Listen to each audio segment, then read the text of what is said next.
Hoje o Papo de Prof está aqui na EMAP, isso mesmo, empresa maranhense de portos que administra um dos maiores patrimônios do povo maranhense, o Porto do Itaqui. Para você ter ideia da importância desse porto no cenário mundial, enquanto agora no primeiro semestre de 2020, que o mundo viveu uma crise, o Porto do Itaqui não parou de crescer e comparado ao primeiro semestre de 2019, cresceu esse ano 7%. E para a gente conhecer as oportunidades de tudo isso, nós vamos conversar com o Dr. Ted Lago, que vai nos falar das oportunidades entre EMAP e Universidade Estadual do Maranhão. Eu quero agradecer ao senhor de nos ter recebido aqui, ter recebido os professores da UEMA, para falar sobre o Porto do Itaqui, esse potencial todo que a gente tem. E a gente começa essa entrevista, feliz com a EMAP, que está comemorando o reconhecimento quando foi divulgado o IDA, a ANTAC divulgou, falando justamente que mede o índice de desempenho ambiental. E o Porto do Itaqui está entre os top 3 dos portos públicos, ficando inclusive à frente de Santos, Pecém. E a gente queria que o senhor falasse para a gente o que o senhor acredita que é a ação mais relevante para manter o Porto do Itaqui nesse top 3 nacional. O IDA, que é o Índice de Desempenho Ambiental, ele surgiu em 2012, uma iniciativa da ANTAC, da Agência Reguladora, Agência Nacional de Transporte Aquaviário, com o objetivo de sensibilizar as gestões portuárias na questão da importância, da relevância do tema ambiental, da sustentabilidade. Então, nós entramos aqui em 2015, no início da gestão do governador Flávio Dino, e colocamos a questão ambiental como um dos pilares do nosso sistema de gestão integrado. Então, é o SGI. Então, é formado pela questão da qualidade, na questão do meio ambiente e da questão da segurança, do trabalho e das operações. Então, nós fizemos as certificações, a empresa já tinha ISO 9001 no modelo anterior, e nós certificamos para uma versão 2015, que também mede a gestão de risco. E fizemos um grande desafio, que era certificar o porto na ISO 14000. Seria o primeiro porto do Brasil que teria as duas certificações conjuntas. Então, ele permeia todas as atividades do nosso dia a dia. Nós movimentamos uma série de cargas que tem uma série de características, desde granéis sólidos, como grãos, fertilizantes, minerais também, granéis líquidos, que são os derivados de combustível.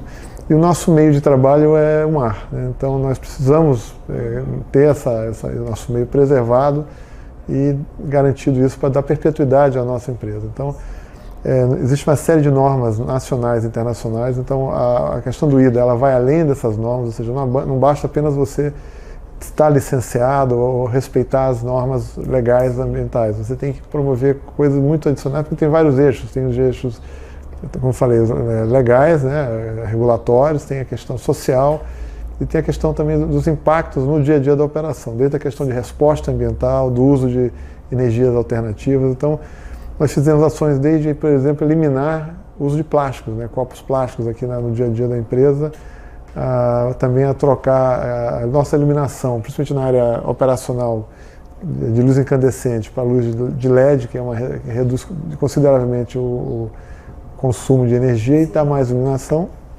mas ele vai muito além disso. Nós criamos uma agenda ambiental, que é parte do processo de certificação, em que você promove relações e iniciativas também com a comunidade, seja a comunidade do porto e do entorno do porto, seja, por exemplo, com a própria academia, com as academias, universidades federais, estaduais, públicas e privadas, com a ideia que a gente possa sensibilizar não só quem está aqui no Dia do Porto, mas toda a comunidade do entorno da importância do porto e dessa nossa relação com o meio ambiente. Isso. A gente ia perguntar agora justamente com relação a essa agenda. Aí você citou a questão da academia, das universidades. Tem alguma coisa de relevante que o senhor consegue lembrar sobre essa agenda nós temos, com a universidade? Acordos de cooperação técnico, nós temos com a Universidade Federal do Maranhão, também estamos montando uma juntamente com a UEMA. Hoje, toda a parte nossa de monitoramento do canal de acesso, dos berços, a parte de monitoramento de superfície, também abaixo da superfície, é feito pela UFMA, Universidade Federal do Maranhão. Então, isso é um trabalho de pesquisa, permite a professores, a estudantes de graduação e pós-graduação a conviver aqui no dia a dia. Afinal de contas, nós somos um porto público, pertence à sociedade, então, a universidade pública em parceria com o porto público. Nós temos um comitê de responsabilidade social do Itaquibacanga que reúne uma boa parte das grandes empresas que atuam. Hoje nós temos cerca de 60 empresas que atuam no Porto. Nós temos aí cerca de 18 das principais empresas que fazem parte, né? E um dos grandes temas é a questão da educação ambiental, né? A educação, levar também a escolas da comunidade a questão da importância, da relevância ambiental, mas é uma educação que vai além disso, né? Fala muito também na questão da sustentabilidade, na gestão de risco e gestão de impacto das atividades humanas, no nosso caso, a atividade portuária, e como nós podemos mitigar e fazer com que esses impactos sejam os menores possíveis, gerando desenvolvimento, mas também com sustentabilidade. Entendi. Com essa comunidade do entorno do porto, tem mais alguma atividade? Fizemos um licenciamento prévio, né, de toda a expansão futura do Porto de Itaqui. Então, nós temos o EIA-RIMA, né, que são os estudos de impacto ambiental, e com isso você tem um mapeamento das comunidades, né? Então, esse é um tema que tem sido debatido bastante, até na implantação de um porto privado aqui próximo a nós, aqui foi debatido bastante, muita polêmica sobre isso. Então, nós temos uma série de canais de diálogo e comunicação com a comunidade e mostrando qual é o papel do Porto de Itaqui, Porto Público, como nós podemos inserir essas comunidades nas atividades do dia a dia, ou seja, que esse desenvolvimento, digamos, essa riqueza que é movimentada pelo nosso porto, ela possa também trazer benefícios direto para a comunidade, que vão desde capacitações, estudo de trazer outros órgãos. Nós somos um porto estadual, né, somos vinculados ao governo do estado do Maranhão, então atendimento de saúde, né, atendimento de água, esgoto. Então nós acabamos também ouvindo a comunidade e levando algumas demandas para outros órgãos do estado no incentivo, no intento de atender essas demandas. Entendi, e além, né? Além disso. E aonde a comunidade ou seja, está. Não é apenas movimentar carga de navios aqui, né? A gente tem ido muito a questão da consciência do nosso papel como ferramenta de desenvolvimento social. E eu vi aqui um projeto de vocês que eu achei interessante, que nos interessa, nós profs da UEMA, de cooperação técnica científica com o Departamento de Biologia, né, para avaliação da flora e da fauna que fica incrustada aqui nessa região portuária. Sim. E o senhor acha que teria alguma coisa de extensão a mais que a gente pudesse fazer com outros cursos de graduação da nossa universidade? Nós queremos fazer do Porto aqui um campo aberto de pesquisa, em todas as áreas, né? Ou seja, hoje nós temos, por exemplo, um programa de estágio. São cerca de 40 estagiários que atuam aqui no dia a dia do Porto e os últimos números que eu tenho, a maioria são da UEMA, são 10 estagiários da UEMA em diversas áreas. Temos de direito, temos de engenharia, de uma série de áreas correlatas, né? Da UFA nós temos de pessoal de oceanografia também, então eu acho que é um campo muito rico, né? E obras, né? Nós temos hoje quase 1 bilhão e 400 milhões de reais em obras acontecendo nesse momento no Porto Itaqui, sejam obras públicas, nossas, do investimento do Porto, do recurso Porto, mas também de arrendatários privados. Então a ideia de trazer a universidade para dentro do Porto, isso surgiu lá em 2015, quando nós assumimos a gestão aqui, e nós começamos a fazer alguns questionamentos, né? Um deles é uma baixa participação de empresas locais nos serviços e obras do Porto. Então nós vamos levantar isso, né? Muitas vezes por questão de capacitação. Então é uma mensagem que eu trago isso, depois de alguns anos, são quase 6 anos aqui na gestão do Porto, é que nos anos passados, décadas anteriores, nos dá a percepção que as academias não entendem como uma crítica construtiva, elas não realizaram que nós somos uma cidade portuária. O Itaqui, São Luís é uma cidade portuária. Nós temos aqui somados 3 terminais, o nosso público, o terminal da Ponta da Madeira, da Vale, e o terminal da Alumar. Nós somos hoje o maior complexo portuário do Brasil. Então, o maior do Brasil. Sim, tem movimentação, quase 240 milhões de toneladas movimentadas. Então isso gera uma série de demandas, né, que quando você vê nossos processos licitatórios, de coisas relativamente simples, como sondagem para obras, empresas de fora ganham. Porque as locais não... Porque elas não têm a experiência necessária para trabalhar em estruturas portuárias. Por exemplo, tem fundações que são feitas no mar. Então, nós temos desde a complexidade, eu não sou engenheiro, mas a gente tem experiência, você talvez possa responder melhor do que eu. E você trabalhar com equipamentos que vão ter que perfurar 20, 25, 30 metros de solo no fundo do mar e junto a uma variação de maré, você tem quase 7 metros na maré de Cisígio, então apesar da média ser em torno de 5,5. Então tem uma série de complexidade que outras empresas que atuam em cidades de outras regiões que são portuárias, no tempo adquiriram essa experiência. Estão mais preparadas. E quando você chega aqui, as empresas, infelizmente, não estão preparadas para isso. E também as academias, né? Então, nós temos o curso de sonografia, nós fizemos, hoje a nossa coordenadora, nossa oceanógrafa, ela vem da Universidade Federal do Maranhão, mas quando nós fazemos uma série de estudos de capacidade técnica de porto, de layout, a gente acaba tendo que recorrer a outras universidades. Então isso seria uma sugestão, sim, né? Preparar mais os nossos alunos. Essa aproximação é um desejo nosso e nós temos feito isso desde 2015, de certa maneira. Algumas de maneira mais fácil, algumas de maneira mais difícil, em função das demandas e também das características da empresa pública, né? Ou seja, a maneira que nós podemos contratar. Então, às vezes é uma licitação, às vezes através de uma fundação universitária, alguma coisa. Então, são uma série de dificuldades que nós já vencemos a boa parte delas para buscar uma maneira de que a gente possa contratar a universidade para fazer serviços que antes eram feitos por empresas privadas.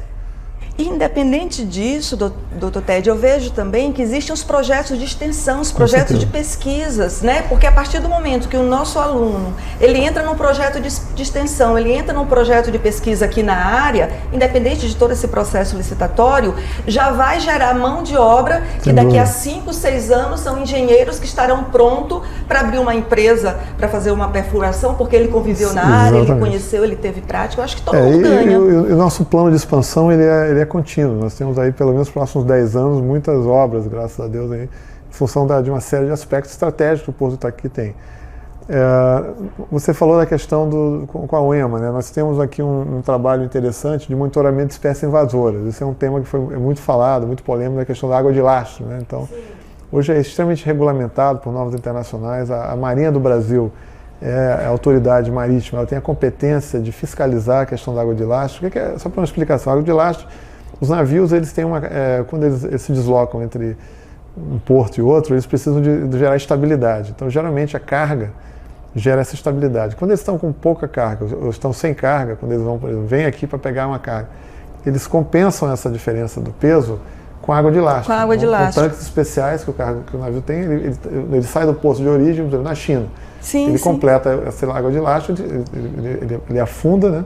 Para dar estabilidade. Que antigamente eram as pedras de cantaria que faziam isso quando os navios vinham de Portugal. Isso, assim, muita gente pergunta. Trazer a pedra e levava ouro. Né? Muita gente diz, como é que se traz tanta pedra de Portugal? Era lastro de navio. Era o lastro. Então, E há uma ideia errônea que essa água vem e é jogada aqui no nosso litoral. Então, na verdade, esse navio, por normas internacionais, ele vai trocando essa água ao longo do tempo em água de mar aberto. Então, quando o navio vai ao fundeio, na área de fundeio, ele já está com água, digamos, águas brasileiras, águas com características... vai trocando, renovando. Exatamente. Qual o grande perigo? Isso se deu muito nos anos 60, 70, quanto espécies bioinvasoras, animais marítimos, desde mexilhões e peixes, vinham e se adaptavam a uma nova região e não tinha predadores, então ela acabava espalhando. Isso no Caribe, tem um peixe-leão dourado, é um peixe-leão que é famoso, isso aí é comum. Mas as lições foram aprendidas, né? Então hoje, praticamente esse risco é muito baixo. Tanto é que desde 2015 que nós estamos aqui, nós não tivemos no nosso monitoramento nenhum tipo de espécie invasora, e até porque as punições são muito graves, né, para o comandante do navio se ele não faz essa troca. Existe um registro de documentos, mas esse é um estudo que a gente gostaria muito que talvez as universidades pudessem fazer na questão de monitoramento além da qualidade da água, de uma série de aspectos, mas também da questão de espécies, tanto as nativas, né, como também as possíveis espécies invasoras. Né? Interessante. Isso, como você falou, incrustações nos berços, né? Que o Departamento de Biologia já está vendo isso daí, né? E programa de trainee, o Porto possui? Como eu falei, nós temos um programa de estágio, né, e menor aprendiz também. O trainee, como é uma empresa pública, nós temos uma certa dificuldade de ter esse trabalho, né? Então, nós temos estágios que são de 1 ano, prorrogáveis por mais 1 ano, ou seja, ideal que os 2 últimos anos do aluno ele possa estar conosco. E realmente as experiências que nós temos são muito positivas. Eles estão inseridos nas atividades mesmo, seja na questão do jurídico, na questão de obras, na questão de ambiental, na questão de operação mesmo portuária. Então, nós fizemos, por exemplo, uma demanda junto aos IEMAs, né, que são os Institutos Tecnológicos Estaduais, para mão de obra técnica, na questão de logística portuária, porque Apesar do porto estar aqui, tem a sua dimensão, nós, EMAP mesmo, empresa, nós somos cerca de 200 colaboradores. Então, nós temos cerca de 1.500 a 1.800 pessoas trabalhando todo dia aqui. Então, nós somos a menor empresa dentro de grandes empresas como o Tegran, como a Vale, como a própria Alumar e uma série de operadoras portuárias, a Shell, Raízen e Ultracar, que demandam mão de obra em trabalhos ligados à atividade portuária. E, infelizmente, não tinha essa mão de obra qualificada. Muitas vezes a empresa tinha que contratar no mercado e investir durante um longo tempo, que é até uma coisa positiva, mas preparar o profissional. Mas aí ele já vindo pronto, pelo menos um curso básico de logística portuária, de técnica, para saber quais são os aspectos, né, de manobras e riscos. Hoje a gestão de risco é muito forte para nós. Nós movimentamos carros como combustíveis, como granéis sólidos, então a gente tem um aspecto muito grande na questão do risco. Né? Para a gente encerrar, a gente tem que falar na pandemia, né? A pandemia, que no primeiro semestre foi um marco negativo para a economia mundial, o mundo parou, o mundo entrou, né, em tudo isso que a gente já sabe. Contudo, aqui no Porto do Itaqui, no primeiro semestre de 2020, houve crescimento. O porto continuou crescendo e não para de crescer. Eu vi nos registros crescimento em torno de 7%. Né? Algumas cargas subiram 51%, então é muito relevante. E, para encerrar, como é que o senhor vê esse crescimento do porto? O senhor está aqui há 6 anos, daqui a 10 anos, quando o senhor estiver em casa, pensando no tempo que passou aqui, olhar pela janela, qual é o Porto do Itaqui que o senhor vai ver? A questão da pandemia foi nos pegou todos nós de surpresa, né? Mas quando nós começamos a ouvir lá na virada do ano, começo do ano, é um registro importante. A primeira reunião que nós fizemos sobre o coronavírus aqui foi em janeiro desse ano. No dia 30 de janeiro nós chamamos a Anvisa, a agência de vigilância, reunimos todos os arrendatários, as empresas aqui, fomos no nosso auditório e falamos, o que é isso? Quais são os aspectos, quais são os riscos possíveis, porque estava atingindo nosso principal mercado, que é o mercado asiático, né? Então foi colocado uma série de informações, né, que a partir dessas informações nós nos preparamos, né?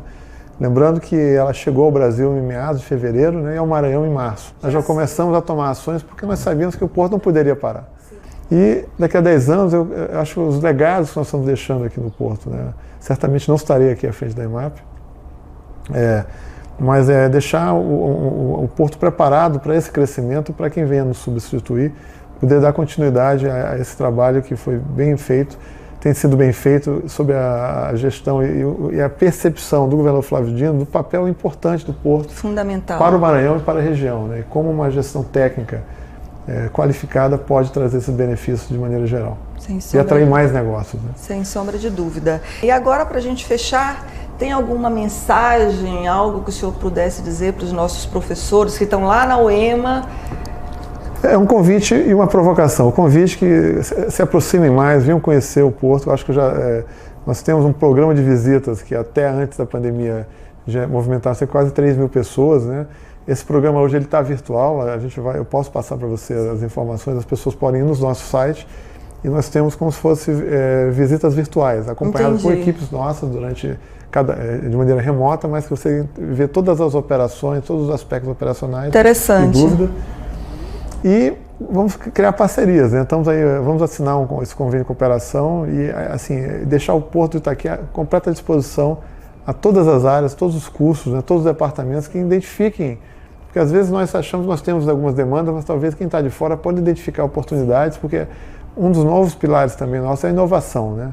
Então nós queremos deixar a inovação, queremos que as universidades entendam a importância do complexo portuário do Maranhão, aqui, que envolve os 3 portos, como eu tinha falado, e que a gente possa também se preparar para isso, né? Porque vai crescer, né? Vai precisar de pessoas, vai precisar de empreendedores, não apenas de trabalhadores, mas também de serviços, né? Que precisam entender. Eu acho que a UEMA tem toda a capacidade de atender com tranquilidade essas nossas demandas. Então, um convite para fazer as visitas e uma provocação para que enxergue a São Luís e o Maranhão como uma cidade e um estado portuário.